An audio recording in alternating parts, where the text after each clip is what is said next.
नमस्ते. आज जी मी वडिलोपार्जित शेती करत आहे. वडिलांनी जी मला पुढे जाऊन शेती कशी करावी, कशी सांभाळावी आणि ती कशी जोपासावी याचं जे मार्गदर्शन माझं जे कानमंत्र मला देऊन गेलेले आहे ते आज वडील माझ्या आता 1 वर्षापासून आमच्यात नाही. पण त्यांनी जे मला शेती कशी सांभाळावी, कशी जपावी याची शिकवण दिलेली त्याचा आज म्हणजे शब्द नाही माझ्याकडे आज सांगण्यासाठी. ही जी शेती करतात जर ते आज असते का कोणीतरी माझ्या मुलाला शेती करत असताना भगवद्गीता भेट देतात तर त्यांचे चेहरा खच म्हणजे त्यांचं असं बघण्यासाठी असतं, चेहरा माझ्यासाठी असतं. आणि त्यांचे मी शेतीची पुढे नेली. आज खरंच ते शब्द आज माझ्याकडे कमी पडतात. आज मला खरंच भगवद्गीता आज माझ्यासाठी भेटली. आणि ही त्यावेळेस स्वामी विवेकानंदांनी सांगितलेलं गीतेचं महत्व त्यावेळेस कसं आहे ते ज्यावेळेस ते परिषदेला गेलते सगळी आपली भगवद्गीता खाली ठेवलेली होती त्यावेळेस ती. त्याच्यावरती सगळे जे बाकीच्या देशांचे जे पुस्तकं होते काय असतील ते सगळे त्या भगवद्गीतेच्या वरती ठेवलेले होते. आणि त्यांना कोणतरी स्वामी विवेकानंदाला बोलले का तुम्ही बघा तुमची भगवद्गीता का खाली आहे म्हणे, बाकी सगळ्यांची पुस्तकं त्याच्यावरती वर आहे म्हणे.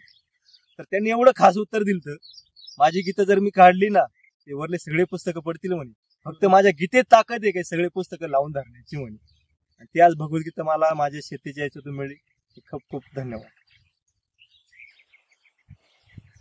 नमस्ते, माझं नाव सुनील अण्णासाहेब उकिरडे, मुक्काम पोस्ट निळवंडे, तालुका संगम, जिल्हा अहिल्यानगर. मी 2000 पासून डाळिंबाच्या बागेमध्ये. बरोबर, तुम्हाला तेवढा अनुभव आहे? हो, ते अंतर माझं असायचं 14 बाय 10 वरती अंतर असायचं. झाडाची संख्या असायची 320 झाडाची संख्या असायची एका एकराची. सरासरी एका झाडाचं 30 किलो उत्पादन निघायचं. बरेच लोक म्हणायचे 40 निघते, 50 निघते, 60 निघते, पण तसं काय असं कधी घडलं नाही. 30 किलो साधारण उत्पादन निघायचं. तर एक साधारण 10 टनाच्या आसपास तो माल मला मिळायचा. पण आमची बाग ज्यावेळेस मी तो जो 14 बाय 10 अंतर ज्यावेळेस मी पकडायचो एक साधारण मेच्या फर्स्टला म्हणजे मेच्या पहिल्या महिन्या 1 तारखेला 1 मेच्या किंवा 21 एप्रिलला पाणी जे द्यायचो मी. आणि 14 बाय 10 अंतर म्हणल्यावरती झाडं पण खूप डेरेदार व्हायचे आणि झाडाला माल पण चांगला व्यवस्थित लागायचा. त्यावेळी अंतर हे चेंज का केलेलं तर ते झाडाला 30 किलो माल जो निघायचा आपला तर मग पुढे जाऊन मला कव्हरेज चांगलं मिळत नव्हतं. म्हणजे झाडाची रुंदी वगैरे राहायची, ट्रॅक्टरचे स्प्रे राहायचे, कव्हरेज मिळत नव्हतं. तर साधारण माझा 10 किलो माल डॅमेज व्हायचा. तो मार्केट योग्य पण राहत नव्हता. आणि 20 किलो मध्ये पण त्याच्यात पण तो 10 किलो माल तो असा मार्केटला विकायचा पण त्याचे एवढे पैसे मिळत नव्हते, रेट मिळत नव्हते त्याचे. मग त्यावेळेस मी खूप विचार करायचो का आपलं हे जर नुकसान होतंय आणि मग आपण झाडाची संख्या एकरी जर वाढून झाडावरती फक्त लिमिटेड 10 किलो जर माल घेतला, बरोबर, झाड छोटं ठेवायचं, मोठं होऊन द्यायचं नाही. आणि तो जो 10 किलो माल जो मला मिळणार तो पूर्ण मार्केटचा असणार.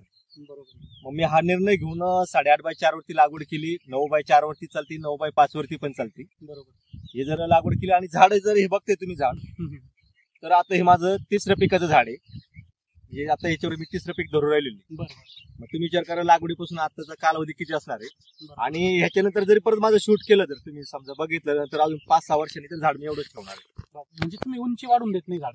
हा, उंची वाढवायची नाही, काही नाही, झाडाची एवढं ठेवायची. बाग खाली एकदा झाल्या का खरड छाटणी 60% करायची. ज्या नवतीच्या फाट्या मिळतील त्या तयार करायच्या, त्याला फळ चांगलं काढायचं.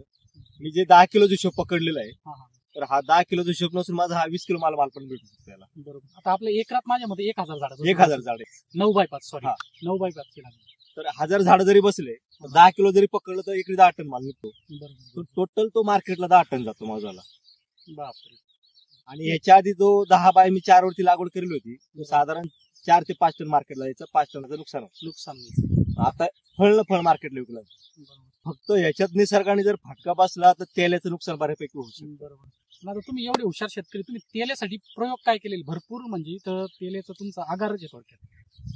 तेलासाठी तुम्ही काही केलेलं आहे का? नवीन प्रयोग असे करून बघितले किंवा औषधांचे किंवा कसे सेंद्रिय मध्ये?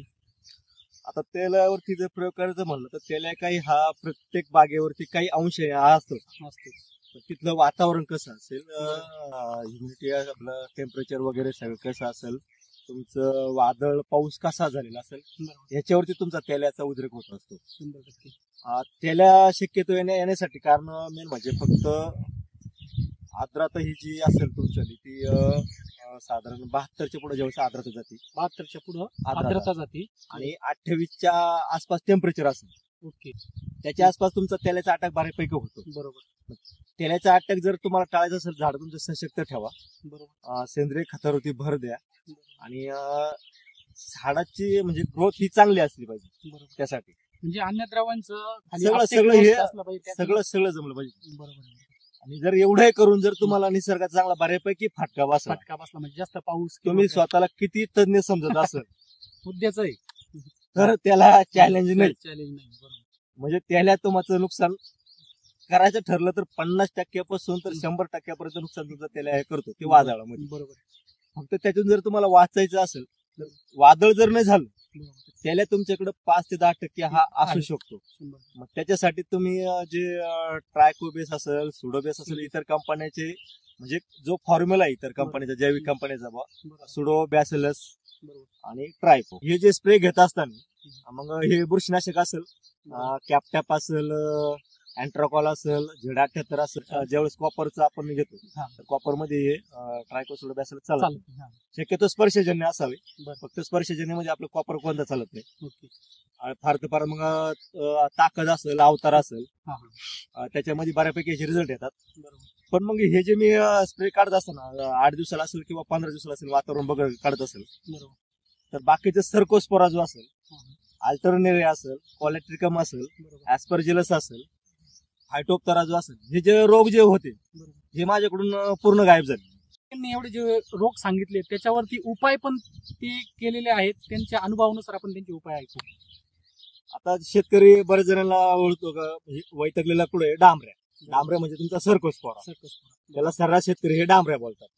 तर डांबऱ्या येण्याचे मुख्य कारण म्हणजे तुमचा रेस्ट पिरियड. बरोबर रेस्ट पिरियडला तुम्ही काय काम केलेलं आहे, बाग खाली झाल्यानंतर तुम्ही काय काम करतात, बरोबर त्याच्यावर सगळ्या गोष्टी अवलंबून असतात. आपण शेवटचं डाळिंब तोडलं तर त्या बागेत परत पाय टाकत नाही, काही नाही, कोण बरोबर ज्यावेळेस आपण बाग धरायचं त्यावेळेस आपण बागेत पाय टाकतो. बरोबर 100%. पण मग तुम्हाला बागेचं जर उत्पन्न घ्यायचं असेल तर बागेत तुम्ही रेस्ट पिरियड मध्ये जेवढं काम करशाल तेवढा नंतरचा फायदा. 70% काम तुमचं रेस्ट पिरियड राहतं आणि 30% काम तुम्ही फक्त बाहेर धरण्याचं असतं. बरोबर रेस्ट पिरियडला तरी काय केलं पाहिजे नेमकी असं तुमचं काय मत? रेस्ट पिरियडला तुमचं ज्यावेळेस बाहेर खाली होईल हा. त्यावेळेस तुम्ही त्याला चांगलं बऱ्यापैकी पाणी द्या एकदा. बरं. पाणी दिल्यानंतर परत तुम्ही पाण्याचं कालावधी त्याला ठरवून घ्या. वापसा कंडिशन तुम्ही जेवढी ठेवशाल बागेला. डाळिंबाला खूप पाणी कमी लागतं. बऱ्याच जणांचं घरी समजा डाळिंबाला खूप पाणी लागतं, खूप पाणी कमी लागतं डाळिंब, पण किती लागतं हे कळलं पाहिजे आपल्याला. बरोबर हे ज्याला कळलं तो डाळिंब सक्सेस झाला. बरोबर कारण असे बरेचसे शेतकरी का जे मी 2 वर्षापूर्वी एकाचा व्हिडिओ बघितला होता का पाण्याचा नेमका काय प्रॉब्लेम असतो. तर त्यांनी दररोजच्या 3 एकराच्या बागेला फक्त 20 मिनिटं पाणी प्रति झाडाला 20 मिनिटं, म्हणजे 20 मिनिटात त्याचं किती कॅल्क्युलेशन व्हायचं ते साधारण. बरोबर एक साधारण त्याचा 8 लिटरचा जर डिस्चार्ज असेल, 4 लिटर त्याचं जात असेल 3 लिटर 3 लिटर प्रति झाड तो दररोजचं पाणी देत असेल तर तो शेतकरी 400 ग्रॅमच्या प्लस साईज घेऊ शकतोय आणि त्याला बाजार मिळाला तर 180. अरे वा. म्हणजे असं काही नाही का मला जिकडे पाणी मी देत बसलोय तर ते असं काही नाही. तुमचं मरगीवरती भरपूर त्याचं म्हणजे नुकसान होऊन जातं ते. बरोबर तर आता सर्कोस्पोराचा जो विषय होता तो जर तुम्ही रेस्ट पिरियडला समजा बाग खाली झाल्यानंतर पाणी वगैरे देऊन त्याला बोर्डाचे चांगले व्यवस्थित हात काढा तुम्ही बरं. आणि एक झाड 60% त्याची छाटणी करून घ्या तुम्ही पहिली. 60% छाटणी झाली पूर्ण थर्ड छाटणी करून घ्या. थोडस नवा जेव्हा फाटण्याचे छाटणाऱ्यांना बऱ्यापैकी माहित असतं, पण शक्यतो छाटणारे कोण लोक आहे त्याच्यापेक्षा माझा स्वतःचा बाग आहे तर मला किती कळतं छाटते हे खूप महत्वाचं आहे. कारण तो छाटीतो दादा कसं वाटला, अरे भारी दिसतोय बरं. याच्यावर आपल्याला माहित कळलं पाहिजे का मला कोणती काडी ठेवायची, कोणती काढायची, कुठं पंचा छाटणी का खिडकी छाटणी आहे. खिडकी छाटणी म्हणजे कसे थोडे ढोरे असतात, फाटी एक ढोर थोडस एक फाटी, जेणेकरून तुमची हवा खेळती जाते, स्प्रे मध्ये व्यवस्थित जातं. तर हे जे काम करत असताना तुम्ही त्याला परत थोडेसे सरळ छाटणी केल्यानंतर परत बोर्डाचे हात व्यवस्थित ठेवा. एक सलग असे तुम्ही 10-15 दिवसाच्या हात जर बोर्डाचे हात 3 मारले तर तुमचं बऱ्यापैकी तिथलं बुरशीचं काम होऊन जातं. आणि ज्याच्यानंतर तुमची जे नवीन फुटवे तयार होणार आहे त्यातले वॉटर शॉट तर मेन तुम्हाला काढायचे त्याच वेळेस काढायचे. वॉटर शॉट तर त्याच वेळेस तुम्हाला काढावं लागतात. आणि ज्यावेळेस ते तुमचे नवीन फुटवे तयार होणार त्याचे फांदीत रूपांतर तुम्हाला कसं करता येईल ते बघा. काडी स्टिक तयार झाली, काडीचं स्टोरेज तुमचं वाढलं पाहिजे. परत तुम्हाला मग खालून तुमचं ड्रिप ऍप्लिकेशन परत चालूच होतंय. तुमचं समजा जर पाणी जादा होत असेल तर चिखल होत असेल तिथं तुम्हाला ह्युमिक देणं खूप गरजेचं आहे. ह्युमिक म्हणजे फक्त तुमची मुळाची वाढ नाही करत, तर तिथलं जे चिखल दलदल झालेलं असतं त्यातलं सच्छिद्र करतं ह्युमिक. ज्यावेळेस जमीन सच्छिद्र तुमची होणार आहे तिथं मुळे आपले वाढणार. जर तुम्हाला स्वतः जर जमलं, मला जमीन माझी सच्छिद्र ठेवायची, तर तुम्हाला ह्युमिकची गरज नाही. बरोबर. ही गोष्ट पण तुमच्या लक्षात आली पाहिजे. मग हे सगळं आपटेकवरती काडीवरती तुम्हाला काम करायचं. ज्यावेळेस काडी तुमची तयार होईल चांगली, बरोबर. तर तुम्हाला परत स्पर्शजन्य ते हाल घ्या तुमच्यावाले. ओके. आंतरप्रवाही जर हात असेल तर तो एक चांगला असतो. आंतरप्रवाहीमध्ये फार तर फार तुमचं साप असेल, ताकद असेल, अवतार असेल, हे 2-3 हात ठेवले तरी चालतात तुम्हाला. त्याच्यामध्ये जर समजा स्पर्शजन्य किंवा हे आपण घेतलं, दोन्ही एकत्र घेतलं, पूर्ण आंतरप्रवाही घेऊच नका त्यावेळेस. आंतरप्रवाह आणि स्पर्शजन्य एकत्र वापरा किंवा स्पर्शजन्यच घ्या. तर त्याच्यामध्ये घेत असताना तुम्ही शक्यतो 0.34 ग्रॅमने जर वापरलं प्रत्येक स्प्रे मध्ये, तर तुमची काडी मॅच्युरिटी होऊन जाते, गर्भधारणा ही होऊन जाते. अगोदरच होऊन जाते. अगोदर पूर्ण गर्भधारणा होऊन जाते तुमची. नंतर फुलकळीला तुम्हाला अडचण येत नाही. फक्त ह्याच्यामध्ये तुमचं काम मेन राहतं, जे खाली बुडाचे वॉटर शॉट असतील, बरोबर, आणि आतले गाभ्याचे वॉटर शॉट असतील, हे तुम्हाला कंटिन्यू महिन्यांनी काढावंच लागतात. तुमची जी तुम्हाला कळते का माझी आता फळाची काडी कोणती आहे, तीच तेवढी योग्य ठेवायची, तिला तुम्हाला तयार करायची. आणि बहार धरताच्या वेळेस 30% हलकी छाटणी करा. बहार धरण्याच्या वेळेस बहार धरण्याच्या वेळेस 30% हलकी छाटणी करा. छाटणीमध्ये तुमचं फक्त नॉर्मल स्टॉपिंग येईल, बरोबर, नॉर्मल स्टॉपिंग येईल. बरोबर, आणि जे आतमध्ये गर्दी करणार 1-2 फाटी असेल, बरोबर, तिथं छाटणी आपली 60% छाटणी अगोदर झालेली असते. बरोबर. त्यामुळे तिथे तुम्हाला छाटणी हार्ड छाटणी घ्यायची गरज नाही. नाहीये. बरोबर. मग तुमची ती हलकी छाटणी झाल्यानंतर तुम्हाला फार तर फार एक त्या छाटणीनंतर तुम्हाला 10 दिवस जाऊन द्यायचे. बरोबर. छाटणी घ्यायच्या अगोदर तुम्ही समजा परत एखाद्या काडीवरती चांगला बऱ्यापैकी हात मारला, तर त्याच्यानंतर तुमचे बाकीचे काय काम असतील, मशागत शक्यतो तिथे करूच नका लगेच. तुम्ही मुळी डिस्टर्ब करू नका. तुमचे शेणखत काय जे असतील, आणि एक सांगायचं मी राहून गेलो माझ्याकडून सुद्धा, ज्यावेळेस आपला बार खाली होतो, ज्या शेतकऱ्याला शक्य आहे त्यावेळेस त्यांनी खड्डे खोदा लगेच, तिथं शेणखत भरा. आणि बाकीचं असेल तुमचं जे रासायनिक खत वगैरे थोडं नॉर्मल रासायनिक खत तिथं वापर करा. बहार धरल्यानंतर रासायनिक खत तुम्ही पूर्ण टाळा. रेस्टिंग पिरियडला शेणखत, त्याच्यावरती सुपर फॉस्फेट, थोडं रासायनिक खत तुम्ही वापरले तर त्याचे एनपीके खूप महत्वाचे झाडाला. बरोबर. एनपीके हे गेलंच पाहिजे झाडाला. मुख्य अन्नद्रव्य गेलं पाहिजे. त्याच्यानंतर तुम्ही मायक्रोन्यूट्रनचा थोडा डोस तिथं भरा, जे करून तुम्हाला तिथं आपटिकसाठी आणि काडीच्यासाठी चांगलं होऊ शकतं. आणि राहिला मुद्दा, आपण बहार धरल्यानंतर ज्यावेळेस रासायनिक खतं वापरतो, हे बरेचसे शेतकरी चुकते. आज रासायनिक खतं वापरून रिझल्ट घेणारे शेतकरी आज भरपूर आहे. बरोबर. पण योग्य नियोजन. आता शेतकरीला काय वाटतं का, आता ज्यावेळेस मी रासायनिक खतं वापरतो, माझी साईज ही 300+ आहे, तर मी समोर ज्यावेळेस चर्चा करतो शेतकऱ्यांमध्ये का बाबा मी हे असं रासायनिक खत टाकलेलं आहे, माझी साईज एवढी झालेली. आपण मी किती वापरलं हे त्यांनी मला विचारायला पाहिजे. मी 200 ग्रॅम वापरलंय का 2 किलो वापरलंय, माहिती त्यांनी करून घ्यायला पाहिजे. तो म्हणतो चाल, त्यांनी जर एवढं वापरलंय आपण थोडं जादा वापरेल ना. रासायनिक खताचं फॉल्ट एवढा आहे का, म्हणजे जे तुमच्या जमिनीत बॅक्टेरिया जे काम करतात, बरोबर, मायक्रोरायझा असेल, बाकीचे तर ज्या बॅक्टेरिया असेल, म्हणजे की जे मायक्रोरायझा तुमचा जो जमिनीत काम जो करतो ना, तो राहतो पूर्ण मुळीवरती राहतो. बरोबर. तो इकडे तिकडे फिरला तर तो मुळीवर जाणार. जसा घरचा करता पुरुष कुठे गेला संध्याकाळी तो घरीच येतो, तसं मायक्रोरायझा म्हणजे त्यांचा बाकी बॅक्टेरियाचा तो कुटुंब प्रमुख म्हणलं तरी चालेल. बरोबर. मग तो बाकीचं त्याला जो फिरत असताना त्याच्या भोवताली त्याच्या त्या सानिध्यात अन्नद्रव्याचा साठा येतो, तो चिटकून त्या मुळाच्या क्षेत्रात येत असतो. त्याचा फायदा तो झाडाला नक्कीच. मग ज्यावेळेस तुम्ही रासायनिक किती वापरणार आहे ही गोष्ट क्लिअर केली पाहिजे. तर मग साधारण NPK म्हणजे एन तुम्ही द्यायल्यापासून त्याच्यामध्ये तुमचं मिक्सिंग असेल. आता समजा मी उदाहरण घेतो 10-26 NPK 3 आलंय, त्याच्यात माझा 10-26 मी आज टाकलं, तर त्याचा माझा एनचा कालावधी किती आहे, हिचा कालावधी किती आहे, केचा कालावधी किती, हे मला आधी मी माहिती करून घेतलं पाहिजे. बरोबर. 100%. शेती करताना आधी मला कोणत्या पिकाची शेती करायची त्याचा परिपूर्ण अभ्यास करा. बरोबर. थोडंसं एक अजून सांगतो तुम्हाला. 100%. अजून ज्या वेळेस समजा आता आपण बघत असेल भाऊ, शिक्षक आहे, डॉक्टर आहे, वकील आहे, हे काही इकडे तिकडे फिरून झालेले लोक नाही. ज्याला डॉक्टर व्हायचंय त्यांनी पूर्ण डिग्रीचा अभ्यास केलेला आहे, तेव्हा तो डॉक्टर झालेला आहे. बरोबर. शिक्षकासाठी त्याला पण डीएड असेल, बीएड असेल, त्यासाठी त्यांनी हा अभ्यासक्रम केलेला आहे, तेव्हा तो शिक्षक पुढे झालेला आहे. वकिलाचं तेच असेल, बाकीचे असेल. शेतकरी कोण झाले आज, माझं काहीतरी शिक्षण झालंय, मी काहीतरी 2 ठिकाणी काम बघितलं, माझं त्याचा ताळमेळ बसला नाही, चला बापाची शेती शेती जाऊन करू. त्या पिकाची माझे काय आहे, तुम्ही त्याचा परिपूर्ण अभ्यास करा. डाळिंबाचे कुठे चर्चासत्र वगैरे असेल किंवा काय असेल त्याची माहिती घेत चला. ज्यावेळेस तुम्ही पूर्ण त्या पिकाशी निगडीत असेल तुमचं उत्पन्न हमखास आहे. 100% खरी गोष्ट आहे. एकदम 2000% खरं आहे हा. गोष्टी. फक्त तुम्हाला निसर्गाचा फटका बसू शकतो किंवा बाजारभावाचा फटका बसू शकतो. म्हणजे ते नैसर्गिक ह्या दोन गोष्टी सोडल्या ना बाकी सगळ्या गोष्टी तुमच्या हातात आहे. फळ आणायचं आपल्या हातात. सगळ्या गोष्टी हातात आहे आपल्या. बरोबर. 2 गल्ल्यांमधलं अंतर 9 आहे आणि 2 झाडांमधलं अंतर 5 आहे. 5 फुटाचं आहे. एका एकरात 1000 ते 1100 झाडं बसलेली आहे त्यांची. यांनी हे स्ट्रक्चर केलेलं आहे वरती बघा. स्ट्रक्चर बघू शकता. आता जुनी लागवड जी माझी होती 10x14 वरती डाळिंब म्हणल्यावरती पहिलं तारी बांबू येतं. बरोबर. आणि स्ट्रक्चर म्हणजे फक्त द्राक्षाचं पीक द्राक्षासाठी स्ट्रक्चर वापरतो आपण. हे लोकांनी ठरवलेले नाही का असं. आता ज्या वेळेस मी 10x14x10 वरती लागवड केली असेल बांबू वापरला असेल 6 फूट रुंदीचा बांबू घेतला असेल ना उंचीचा 8 फूट असेल. पहिल्या पिकाला मी जो 6 फूट बांबू जो वापरायचो पहिल्या पिकाला जो 6 फूट मी बांबू जो वापरला असेल बरोबर. तर तो बांबू पहिल्या पिकाला तोच होता. बरोबर. दुसऱ्या पिकाला तोच तोच. तिसऱ्या पिकाला तोच. बांबू बदलला गेला नाही. झाड तर वाढत चाललं. बरोबर. जिथं माझ्या ह्या ज्या फाट्या ज्या तिथं अशा इथं तारेची पहिल्या पिकाला नंतर इथं हे झाड फाट्याला आणि या फाट्या पुढे गेले बांबू तर इथं तारेचं इथंच त्याची झाली अशी छत्री. 100% खाली आली ती थोडक्यात. झाड वाढत गेलं छत्री झाली. मग ते नुकसान खूप आलं जेणेकरून आत कव्हरेज मिळालं नाही. बरोबर. आतल्या फळाला डांबऱ्या वगैरे सगळं द्यायला लागलाय. बरोबर. मग काहीतरी चुकतंय म्हणलं आपलं. बरोबर. मग चूक सुधारण्यासाठी मी 9x5 वरती लागवड केली.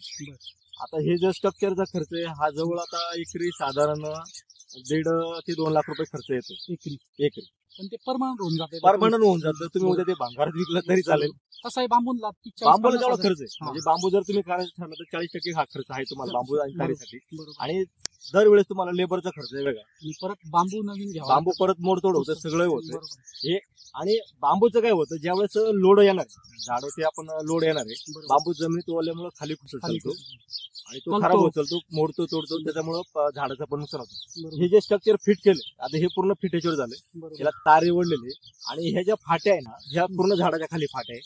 याला आपण जी फळाची फाटी असेल ती सुतळीने वरती बांधून घ्यायची जेणेकरून झाडाला उभारी मिळते आणि हवा पण खिळती पूर्ण राहते. स्प्रे पण व्यवस्थित त्याच्यामुळे उत्पन्न पण चांगलं मिळतं. मेन म्हणजे साईजला प्रॉब्लेम साईज चांगली होती याच्यापासून. आणि ह्याच्या बरोबर परत आपण वरती एक तार जी घेतली आतमध्ये एक तार मारलेली जेणेकरून समजा आता आपण क्रॉप कव्हरच्या हिशोबाने असेल किंवा ज्याने सन बर्निंग असेल थोडा त्याला लावण्यासाठी ज्यावेळेस आपण क्रॉप कव्हर वापरतो तर मी ह्याच्यावर ज्यावेळेस क्रॉप कव्हर वाढणार आहे या तारीला आणि त्या तारीला बांधण्यासाठी मला ती सोयीस्कर होण्यासाठी म्हणून मी या तारी पण वाढवली. दोन्ही एकाच खर्चात झाली. दोन्ही पण एकाच खर्चात झाली. म्हणजे लक्षात घेतलं पाहिजे आपण डबल खर्च इथं होतो. क्रॉप कव्हरचा वेगळा स्ट्रक्चरचा आणि खालचा वेगळा. तर यांनी दोन्ही पण ते आयडिया केलेले आहेत. आमच्या डाळिंबाच्या फांट्या बांधून पण होतात त्याच्यामुळे स्प्रे व्यवस्थित जातो आणि फुगवणीला आपल्याला चान्स भेटतो. आणि हे वरती क्रॉप कव्हर साठी केलेलं आहे तेवढेच खर्चामध्ये. 2 झाडांमधली अंतर आहे 5 फूट आणि एकच ड्रीप आहे इथं. सिंगल स्टंप केलेलं आहे यांनी. ह्या पद्धतीचं आम्ही म्हणजे खूप कमी ठिकाणी सिंगल स्टंप उदयास आलेलं आहे. आता तुम्ही आता मागच्या 2 म्हणजे 3-4 वर्ष झाली वागेले. 3 वर्षापूर्वी तुम्ही डोक्यात आला असेल तुम्ही केलं. त्याचा फायदा काय आणि तोटा काय तुम्हाला कसा काय वाटेल? आता जुन्या लागवडी ज्या वेळेस व्हायच्या त्यामध्ये 3 ते 4 खोडं धरले जायचे. बरोबर. 3-4 खोडं ज्यावेळेस अशी तयार व्हायची तर ते दिशा इकडे पकडायचे एका बाजूला. हा एक खोड या बाजूला एक खोड त्या बाजूला असे आणि सिंगल स्टेप काय होतं सरळ जातात. त्याच्यामुळे काय होतं गल्ली तुमची किती 9 फूट आहे ना तर ती 9 फूट तुम्हाला शेवटपर्यंत वापरता येते. आपण म्हणतो का गल्लीतलं अंतर जास्त पाहिजे जेणेकरून मला ट्रॅक्टरची स्प्रे वगैरे घेता आले पाहिजे सगळ्या गोष्टी आपण अंतर चांगलं ठेवतो. बरोबर. पण मग सिंगल खोड जर ठेवायचं असं तुम्ही अंतर कमी करू शकता. झाडाची संख्या पण खूप वाढते. तर ह्या सिंगल खोडमुळे तुमचं शॉर्ट होलर असेल किंवा खोडकीड असेल चालू स्प्रे मध्ये तुमचं ते खोडवरती काम होतं. वेगळा स्प्रे घ्यायची मला गरज येत नाही परत त्याला. आणि दोन्ही झाडातलं अंतर 5 फूट असल्यामुळं जे पाणी जे खूप कमी लागतं म्हणजे दोन्ही झाडामध्ये एकच ड्रिपर मी वापरलेले 8 लिटर डिस्चार्ज आहे. तर पूर्ण एकरासाठी 8 लिटर डिस्चार्ज जो अँटीलॉक म्हणून ड्रिपर वापरलेला आहे त्याचा डिस्चार्ज हा सगळीकडे सारखाच पडतो. पाणी व्यवस्थित देऊन होतं सगळं व्यवस्थित होतं. आणि सिंगल खोडमुळं फायदा असा होतो तर तुम्हाला साधारण इथून 2 फुटापासून तर साधारण आपलं 6 फूट म्हणजे 4 फुटामध्ये आपण झाड तयार करतो. ह्याच्या पैसे काही झाड पण आपण व्यवस्थित म्हणजे दुसरं काही करायचं नाही ना 4 फुटामध्ये झाड व्यवस्थित ठेवायचं पूर्ण फांदीला हे फळ लागलं. हवा खेळती राहते, रोगराई कमी असतं खालून हवा मेन कळते ना. आणि खोडाला पण हवा खेळती पूर्ण राहते. बरोबर आहे. लागवडी होत आहे डाळिंबाच्या किंवा म्हणजे कशा लागवडी करायच्या किंवा काय व्यवस्थापन केलं पाहिजे. जसं तुम्ही बोलले की डॉक्टर व्हायचं असेल तर डॉक्टरकीचं शिक्षण घेतलं पाहिजे. तसं आज डाळिंबाचे 500 रुपये बाजार दिसले आणि सगळे डाळिंबाचं चालले. अगोदर त्या नवीन शेतकऱ्यांसाठी तुम्ही काय द्याल? आता ते काय थांबणार नाही. आपण म्हणलं डाळिंब नाका लावू तर ते काय थांबणार नाही. 100% डाळिंब लावणार ते. पण त्यांच्यासाठी सल्ला काय असेल? आता तुमचा 15-20 वर्षाचा अनुभव या डाळिंबामध्ये झाला, तुमचा काय सल्ला असेल त्याच्यामध्ये? नवीन शेतकरी बरेच जण उतरू राहिलेले, पण मग ते डाळिंब आपल्याकडं होणारा पडणारा पाऊस किती आहे, आपलं डाळिंबा योग्य क्षेत्र आहे का, ते आधी पहिलं माती परीक्षण करून घ्या. मला इथे डाळिंब जमणार आहे का आधी, म्हणजे हे आधी तुम्ही क्लिअर करून घ्या. बा ह्याचे एवढा भाव गेला आणि तेवढा भाव गेला, मग मला डाळिंब लावायचंय. पण मग तुझ्या क्षेत्रात ते डाळिंब जमतंय, आधी माती परीक्षण करून घ्या. तुमच्या कृषी अधिकाऱ्याला विचारून घ्या, मला इथे डाळिंब लागवड करायची, त्याचं अंतर किती ठेवावं लागेल किती नाही. आता बऱ्याच ठिकाणी चाललंय का दाट लागवड करणे वगैरे, पण त्या क्षेत्रानुसार तिथं पाऊस किती पडतो, काय होतं, बाकीच्या सगळ्या अडचणी तिथं कशा असेल त्याच्यानुसार त्या लागवडी चालतात. आता नवीन शेतकरी जे बाजारभाव बघून आज उतरू राहिलेले, तर आज समजा 261 प्लस महाराष्ट्रात आमच्या तालुक्यातला राहुरी तालुक्यातला उच्चांक झालेला आहे तो, शेजारीच येतो. तर असे बघून खूप इकडे वळायला लागलेले. फळबाग कोणतीही करा, फळबागेमध्ये पैसे चांगले मिळतात, पण मग तुमचं मार्केटमध्ये येणारा माल कधी असावा, आपल्याकडं त्याचे रेट कधी म्हणजे मिळतात चांगले. आज महाराष्ट्राच्या डाळिंबाला पर्याय म्हणून गुजरात, राजस्थान, कर्नाटक आपल्याला कॉम्पिटिशनला आज आहे. 100% आता ते गुजरातच्या शेतकऱ्यांनी काय करायला पाहिजे का, नोव्हेंबर मध्ये माल त्यांचा चालू व्हायला पाहिजे, जेणेकरून महाराष्ट्राला माल ऑक्टोबर मध्ये संपून जातो. नोव्हेंबर, डिसेंबर, जानेवारी गुजरातचा माल संपल्यानंतर राजस्थानचा माल हा फेब्रुवारी, मार्च मध्ये चालू होतो. आणि नंतर परत मग थोडाफार राहिलेला महाराष्ट्राचा माल एप्रिल, मे मध्ये त्याच्या पुढे चालू होतो. तर तिथले पण शेतकरी तर आरले यायला लागले, त्याला ते वातावरण शक्य नाही. आपल्याबरोबर त्याला शक्य नाही. त्यांचे नोव्हेंबरच्या पुढे हार्वेस्टिंगला बाग जर आल्या तर त्यांचा पैसा नाही आपला पैसा आहे. तरी पण आपल्याला आज भीती नाही. त्यांचा आज 15 ते 20 रुपये किलो पर अवरेज मिळू राहिले नाही, आपल्याला सरासरी 70 रुपये मिळू राहिले, खूप झालेलं आहे. पण मग आज ते तुम्ही 180 चे बाजार असेल, 200 चे बाजार असेल, ह्याच्याकडं लक्ष केंद्रित करूच नका. 70 बाजार धरून चाला, जे आपल्याला कधी भविष्यात मिळणार 50 ते 70 हमखास मिळणार. मग त्याच्यावरती होणारा खर्च तुमचा किती पाहिजे, सगळ्या गोष्टी त्याच्यावर, म्हणजे माझा सगळ्या त्याच्यावरती होणारा खर्च माझा एवढा पाहिजे का मला एवढे बाजार मिळणार आहे आणि एवढे माझे पैसे होणार, एवढं उत्पन्न मी काढू शकतो. हे डोक्यात धरून चाला. नवीन शेतकरी असेल तर जे जुने शेतकरी असेल त्यांचं मार्गदर्शन घ्या. कंपन्यावाले ज्यावेळेस एम्प्लॉय म्हणून तुमच्याकडे एखाद्या कंपनीचं काम घेऊन येतो, बा असं आमच्याकडे प्रॉडक्ट आहे, हे तुम्ही वापरा. तर त्याने सांगितलं आपण का वापरायचं हा प्रश्न आधी आपल्याला पडतो. त्या प्रॉडक्ट मध्ये काय तुम्हाला प्रश्न पडले पाहिजे त्याला विचारायचं. तो म्हणतो म्हणून तुम्ही वापरू नका आणि फसू नका. ठीक आहे, तुम्हाला जर कळत नसेल तर त्याला सांगा, अरे बाबा तू हे प्रॉडक्ट घेऊन तू एम्प्लॉय म्हणून या कंपनीचं किती दिवसापासून काम करतोय. जर मला मी 5 वर्षापासून काम करतोय, मग 5 वर्षापासून जर ह्या प्रॉडक्टवर तू काम करतोय तर 5 वर्ष तुझे मला शेतकरी दे, त्यांचा डाटा मला दे, मागला मला डाटा दे. तो जर तुला डाटा देतोय तर तू बिंदास औषध वापर शेतकरी. जर तो डाटा देत नसेल तर प्रत्येक शेतकरी जर त्याला रिझल्ट भेटला तो औषधाला सोडत नाही. बरोबर. एखाद्या रिझल्ट जर शेतकऱ्याला औषध भेटलं, त्याचा औषध रिझल्ट जर मिळाला तर तो औषध ते सोडत नाही. तो जाऊन फक्त ते खोकं बघतो, त्याला नाही वाचतात, मला ते खोकं तेवढं देऊ. म्हणजे दुकानदाराला मला सांगतो, दुकानदार म्हणतो आता काय आपल्या हातातल्या नाही राहिला, आज हुशार होत चालला. आणि दुकानदार पण खूप तेवढे चांगले असतात का त्यांचं तुम्ही पण गायडन्स घेत चाला. दुकानदारांचं गायडन्स घेतलं पाहिजे, दुकानदारांचं पण गायडन्स घेतलं पाहिजे, कंपनीवाल्यांचं गायडन्स याच्यासाठी घेतलं पाहिजे की एखादं नवीन औषध आहे तर त्याच्यातलं टेक्निकल ते कशावरती काम करतं, काय काम करतं, आणि यांनी म्हणल्याप्रमाणे तो मागचा शेतकऱ्यांचा, त्या कंपनी एम्प्लॉयच्या मागच्या शेतकऱ्यांचा डाटा घेतला पाहिजे की कोणते शेतकरी त्या औषधाने फायदा झाले तेवढे 4-5 नंबर दे, मी त्यांची चौकशी करतो ते प्रॉडक्ट मी पुढे वापरायला सुरुवात करतो. तर शेती करताना मग आता ज्यावेळेस विचार केला भाऊ, शेती आता वडील कांदे करतायत, बाकीची इतर पिकं करतायत, बाजरी करतायत, तर मग मी ज्यावेळेस सुरुवात केली बा थोड्या 2 वर्ष मला नाही जमली एवढी खास शेती, बा कांदे वगैरे करण्यात नाही का, वडील मार्गदर्शन करायचे, पण जे वडिलांना जे उत्पन्न मिळायचं त्याच्यावर आमचं कुटुंब खूप चालायचं. बरोबर. पण मग ते कुटुंब चालवण्यासाठी मी घरी आलो का हा प्रश्न मला पडला. बरोबर, 100%. आपण काय करतोय, मग शेती करायची असेल तर काहीतरी वेगळी जाऊन करावं लागेल. ग्रॅज्युएशन कम्प्लीट झालेलं, त्याच्यानंतर मग गावामध्ये जरा थोडं डाळिंबाचं वारं वाहतच होतं आमच्या नवीन त्यावेळेस साधारण आगार आहे डाळिंब. 2000 पासून साधारण डाळिंबाचं वारं बऱ्यापैकी व्हायला लागलेलं होतं. बरोबर. मग डाळिंब लावायचं ठरवलं त्यावेळेस. बरं. पण मग डाळिंब लावलं तर मी ज्यावेळेस धरायला आलं त्यावर्षी परत फेल गेलो मी. बरोबर. म्हणजे जमलंच नाही मला केवढं खास ते सर्कोस्पोरा असेल ते बाकीचे बरेचसे आजार ते पहिले तर आजारच माहित नव्हतं. आजार एक तर आजाराची ओळख नव्हती, काय नव्हतं बा. बरोबर. दुकानदार ते औषध द्यायचं ते मारायचं, पण ते काय वातावरण कसं ते त्याचा अभ्यास काही जमला नाही एवढा काही नाही. बरोबर. मग असं ठरवलं तर आपण जर शेती करायची ठरली याचं ज्ञान नाही आपल्याला, बरोबर. तर मी माझ्या स्वतःच्या शेतीसाठी येवल्यामध्ये YMC मधून बरं. कृषी पदविका 2 वर्षाचे बाहेरून मी अभ्यास केला घातला बरं. फक्त स्वतःच्या शेतीसाठी. बरोबर. ते अभ्यास करून फक्त शब्दाची ओळख झाली, अनुभव कुठे. बरोबर. काहीच मग अनुभव तर आपल्याला घ्यायला पाहिजे. जसं आपण प्रत्येक क्षेत्रामध्ये आपला गुरु पाहिजे. बरोबर. गुरुने जर डोक्यावर हात ठेवला तर तुम्ही फेल करूच नाही. नाहीये. मग तुम्ही अध्यात्मात गुरु ठेवा असेल किंवा तुमच्या इतर क्षेत्रामध्ये गुरु असेल, हा गुरु असल्याशिवाय तुम्ही पुढे जाऊ शकत नाही. नाही जाऊ शकत. आणि गुरु मग माझ्याच गावात होता. आमचे कृषी भूषण माननीय श्री माधव शिवराम पवार बरं. यांना मी माझं डाळिंब गुरु मानलेलं. बरं. मग त्यांचा एवढं चाणक्ष अभ्यास ज्यावेळेस त्यांना मी सांगितलं, म्हटलं त्यांना मी नात्याने मामा म्हणतो, बरोबर. त्यामुळे त्यांना सगळे अण्णाच म्हणतात. बरोबर. पण माझं नातं त्यांचं मामाचं माझं नातं. बरोबर. तर त्यांच्याकडे गेलो, म्हटलं मामा माझं असं मागल्या वर्षी मी फेल गेलो डाळिंबामध्ये, मला जरा चांगलं उत्पन्न घ्यायचं आणि डाळिंबात चांगलं काम करायचंय. बरोबर. ते म्हणे आता मी डाळिंबात तर आता मी बऱ्यापैकी उत्पन्न काढतोय, मी शेतकऱ्याला सांगितलं बुवा, ते शेतकरी काहीतरी वेगळं समजतं, पण तू स्वतःहून माझ्याकडे आलाय ना, बरोबर. तर मला तू माझा शिष्य म्हणे आज, बरोबर. आणि तू खरंच याच्यात पुढे जाणार म्हणे चांगला. बरोबर. मग ज्यावेळेस ते माझ्या प्लॉटमध्ये आले, रेस्टिंग पिरियड पासून त्यांनी माझं काम चालू केलं, बरं. त्याच्या मी नोंदीत ठेवत गेलो. बरं. हे मला काय सांग, हे झाडापाशी आले याचं मला काय सांगितलं काय नाही, त्याचं मी डायरी आणि टिपण ठेवत गेलो, बरोबर. जे आजही माझ्याकडे बघायला भेटेल तुम्हाला. बरोबर.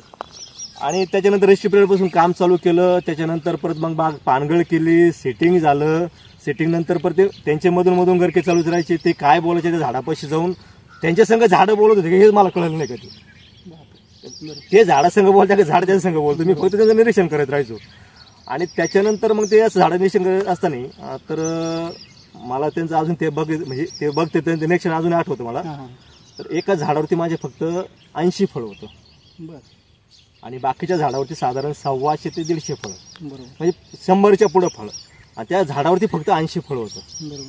ते आले त्या झाडापाशी बघितलं, मला म्हणजे सुनील या झाडावरली फळं मोज रे, तर मी मोजले 80 फळे. हा हे झाड ठीक आहे. बरोबर. असं का बोलले बा, मग मी त्याला काही तिथं प्रतिप्रश्न मी केला नाही बा, हे झाड ठीक काय. बरोबर. आणि बाकी म्हणलं 100 लोक काय म्हणतात बा, सिटिंग चांगली मिळाली पाहिजे, सिटिंग चांगली मिळाली पाहिजे, नाही का. तर मग मी त्या झाडाचा अभ्यास करत राहिलो, त्या झाडाची ग्रोथ कशी होती, त्याची साईज कशी व्हायला लागली, बाकीच्या झाडाची साईज कशी व्हायला लागली. त्या 80 झाडामध्ये मला साधारण सरासरी ना 250+ माल मिळाला. बापरे. त्या काळामध्ये. हा म्हणजे मी 30 ते 40 30 किलो आपण माल काढू सरासरी. ते एका झाडाने मला जवळजवळ 45 किलो माल दिला. बापरे. आणि बाकीच्या झाडाचा हा फक्त 30 किलो माल मिळाला मला, ज्या झाडावरती 100 ते 150 फळं होते. बरोबर. मग हे का बोलले बा म्हणलं, त्याचा तो अभ्यास होता. बरोबर. मग तिथून पुढे ठरवलं का आपण बागेची थिनिंग करायची, सिलेक्टेड फळं ठेवायची, आणि तिची जे size जे एक्स्ट्रा फळं असतील ते आता हे आपल्याला कळलं पाहिजे बाबा, माझ्या ह्या फळाची साईज होणार नाही, हे काढून टाकलं पाहिजे. 100% एक्स्ट्रा सांभाळायचे नाही. नाही. बरोबर. मोजके फळं ठेवा, साईज व्यवस्थित घ्या आणि उत्पादन काढा. बरोबर.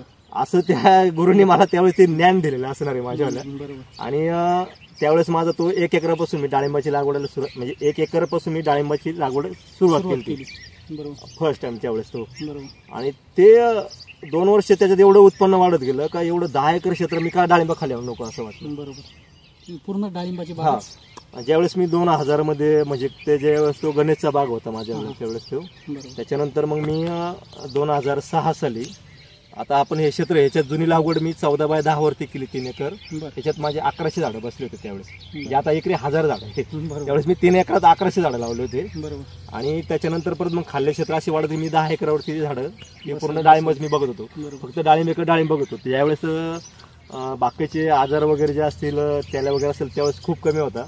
बरोबर. आता त्याची संघर्ष करून जर तुम्हाला डाळिंबात टिकायचं असेल तर त्याची संघर्ष करावा लागतो. बरोबर. आणि संघर्ष करत असताना तुम्हाला गुरु असणं खूप गरजेचं आहे, 100% बरोबर. जे मला लाभले. बरोबर. माननीय श्री माधव शिवराम पवार. पवार या नवीन शेतकऱ्यांनी, आणि मी पण मला दररोज एक मोटिवेशन देत असतो. मी आता यांना भगवद्गीता, आता 500 सबस्क्रायबर माझे एका रात्रीत तुम्ही पूर्ण करून दिले.